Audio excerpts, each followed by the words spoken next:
The war in Ukraine began, for all intents and purposes, in February of 2022, which is more than 3 full years now.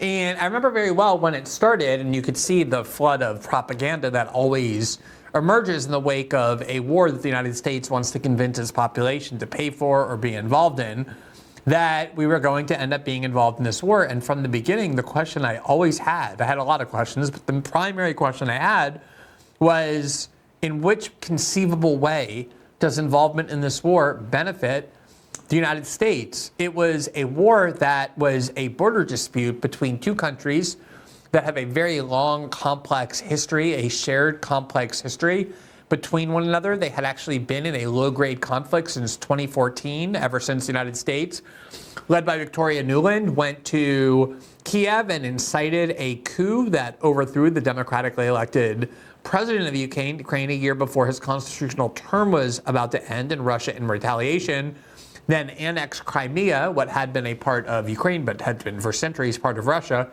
which is filled with people who are Russian-speaking, who are Russian, ethnic Russians, who identify as Russian, would far more want to be part of Russia than Ukraine. And there has been an attempt ever since for that 8 years to try and preserve the ability of the Russian-speaking and ethnic Russians in eastern Ukraine and the Donbass and elsewhere to preserve their right to speak Russian, to preserve their culture, to be free of repression of the kind that was emanating from Kiev. And there were all sorts of things that the United States knew that it could do, that it could provoke Russia to invade Ukraine. There were memos floating all around Washington for years saying, these are the things that are the red lines for Moscow, not just for Putin, but for everybody in Moscow, including his opponents. And these are the things that if we do, we will force them to essentially invade eastern Ukraine. And the United States then proceeded to do all of them, seemingly wanting Russia to invade Ukraine. And in February 2022, they did that. And the United States immediately announced under the Biden administration that we were going to fund this war. We were going to give Ukraine all the weapons and the money they needed in order to win. NATO capitals did the same. And the way in which victory was defined was almost guaranteed to ensure that this war would go on forever, or that it would end and the United States and NATO would lose humiliatingly. The definition of victory was expelling every last Russian troop from every inch of Ukrainian soil, including what Ukraine looked like prior to 2014, namely part of Crimea being part of Ukraine. And that was never going to happen. There was zero chance that the Russians, with the United States and NATO all throughout Ukraine exerting influence, manipulating elections, having installed a leader after a coup, was going to allow NATO to take back Crimea, a geostrategically crucial piece of property, piece of territory, given its access to the Black Sea and its long history as part of Russia. They would have used nuclear weapons before they permitted NATO to take back Crimea, or even drive them out of eastern Ukraine, given the stakes that they have in that part of of Ukraine. And despite NATO doing everything, spending hundreds of billions of dollars, sending all kinds of advanced weapons, doing things it promised over and over it wouldn't do and then did, like sending tanks and fighter jets, the Russians evaded sanctions. They fortified their military. They spent huge amounts of money on the war. They, in many ways, fortified their economy, and their country became stronger and stronger, and they were able to defeat the entire West by continuing their expansion into Russia, moving westward, holding onto Crimea. The Ukrainian front line is collapsing. And the United States spent hundreds of billions of dollars, caused the loss of life of hundreds of thousands of Ukrainians, including many increasingly who did not want to go and fight and yet were forced to physically. And it ended up being an absolute bloodbath, a complete waste of the kind that was very predictable. And yet the position of the Democratic Party in the election under Kamala Harris, Joe Biden and Kamala Harris, was, we're going to continue this war. We don't care. We're going to let Ukraine be destroyed. We're going to keep killing huge numbers of people. And Donald Trump repeatedly vowed that he would end this war, and Americans voted for him on that basis. And now he, with not even a month in office, is starting to take serious steps in order to try and end this war as promised. One of the steps that he took was that he picked up the phone and called the president of Russia, Vladimir Putin, the first time American and Russian leaders have spoken in years. It's mind-boggling. During the Cold War, when they would have proxy wars all over the world, the American and Russian Soviet leaders would speak all the time because of fear that if they didn't, it would create a climate of misperception and conflict that could easily escalate to major war, including nuclear war, as almost happened during the Cuban Missile Crisis, which happened through miscommunication, misperception. And yet, ever since Russiagate, Washington decided that they wouldn't speak to the Russians, that even speaking to the Russians is a crime. Michael Flynn almost went to prison because when he was the incoming national security advisor in 2016, he did what he should have done, which is pick up the phone and called his counterparts in the foreign ministry of Russia and said, hey, we want to create a good relationship with you as we start our administration. And the FBI decided that that was a crime and created a perjury trap for him by forcing him to come and answer questions about that call. And when there were discrepancies between what they knew he said because they were eavesdropping on it and what he in fact said, he said because it's what he remembered, they tried to prosecute him. So they created a climate where it was almost criminal for the two sides to speak to one another, which is madness. Trump wants to end this war, so he picked up the phone and called Vladimir Putin today, and here was his account of that conversation. He posted earlier today on Truth Social, quote, I just had a lengthy and highly productive phone call with President Vladimir Putin of Russia. We discussed Ukraine, the Middle East, energy, artificial intelligence, the power of the dollar, and various other subjects. We both reflected on the great history of our nations and the fact that we fought so successfully together in World War II, remembering that Russia lost tens of millions of people and we likewise lost so many. We each talked about the strengths of our respective nations and the great benefit that we will someday have in working together. But first, as we both agreed, we want to stop the millions of deaths taking place in the war with Russia and Ukraine. President Putin even used my very strong campaign motto of, quote, common sense.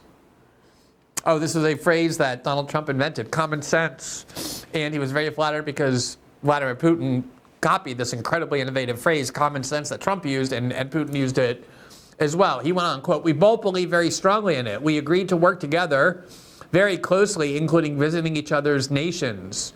We have also agreed to have our respective teams start negotiating immediately, and we will begin by calling President Zelenskyy of Ukraine to inform him of the conversation, something which I will be doing right now. I have asked Secretary of State Marco Rubio, Director of CIA John Ratcliffe, National Security Advisor Michael Waltz, and Ambassador and Special Envoy Steve Witkoff to lead the negotiations, which I feel strongly will be successful. Millions of people have died in a war that would not have happened if I were president, but it did happen, so it must end. No more lives should be lost.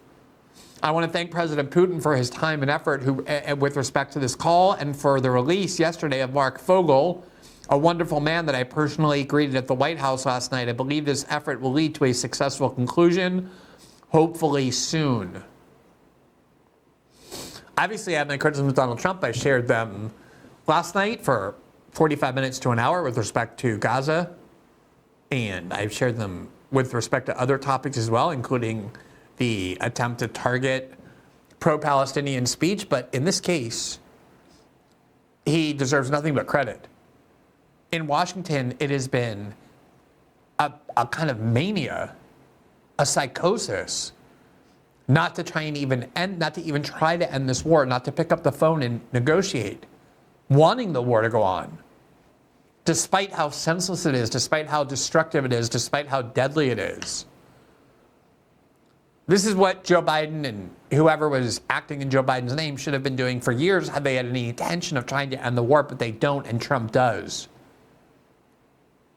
He then did in fact call Zelenskyy, and he posted this report about what happened there. Quote, I just spoke to President Vladimir Zelenskyy of Ukraine. The conversation went very well. He, like President Putin, wants to make peace. We discussed a variety of topics having to do with the war, but mostly the meeting that is being set up on Friday in Munich, where Vice President J.D. Vance and Secretary of State Marco Rubio will lead the delegation. I am hopeful that the results of that meeting will be positive. It is time to stop this ridiculous war, where there has been massive and totally unnecessary death and destruction. God bless the people of Russia and Ukraine. I've talked about this before, and I'm going to say it again because it is always so striking to me. I've seen a good number of presidents in my lifetime, American presidents, and every single one of them, with the exception of Trump in the first term, has involved the United States in new wars, So we talk about war all the time. We're always debating which wars we're going to go fight, who we're going to go bomb. And Trump, more than any other major leader, not just president, but any major national figure, emphasizes the most important part of wars, which is that they kill huge numbers of people.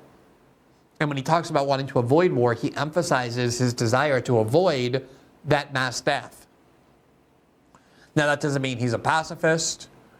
If the war in Gaza restarts with his encouragement, there are a lot of people who will be ending up being killed in Gaza as a result of what Trump has been doing. So I'm not in any way suggesting that he's some sort of angelic figure when it comes to these conflicts. But the reality is that he does think about and speak about in a very visceral way, in a very unusual way, the fact that wars, first and foremost, end huge numbers of lives. And in both of those statements, he has emphasized the importance of ending them for that reason. And the only way to end them would be for the American president to pick up the phone and call the president of Russia and then call the president of Ukraine and say he wants these wars to end and begin the process of negotiating how they can be diplomatically resolved.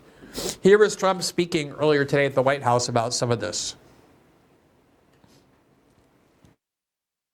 So we're getting security on our money. We're going to have it secured by, they have rare earth and they have oil and gas and they have a lot of other things. And we're asking for security on our money. So does it mean you are not sending any more They've agreed to it. Ukraine? Ukraine has agreed to it. Does it mean you are not sending any more aid to Ukraine? No, we are, but we want it secured, and the money is going to be secured. When would the U.S. stop sending funding? When would the U.S. stop sending? Because if we didn't do that, then Putin would say he won. We're the thing that's holding it back, and frankly, we'll go as long as we have to go. So obviously Trump's not going to say we're going to abandon Ukraine starting today. We're cutting them all off because there has to be a negotiation process to end the war. And if Russia knew that the United States was no longer going to send any money to Ukraine, there'd be no negotiation. Putin would have no reason to negotiate. He would just roll over Ukraine because the United States would abandon them. Trump's not going to do that. But what he is saying is that in order for us to continue to send aid, not just for the war, but even afterwards, they're going to need all sorts of reconstruction and resources to rebuild. He's saying we're not going to just give Ukraine money for free. We want the rights to their minerals, which is part of Trump's worldview that the United States is not going to use its resources to continue to rebuild other countries, to construct and nation build in other countries, that he's only going to spend the resources of the United States if the United States gets something in return.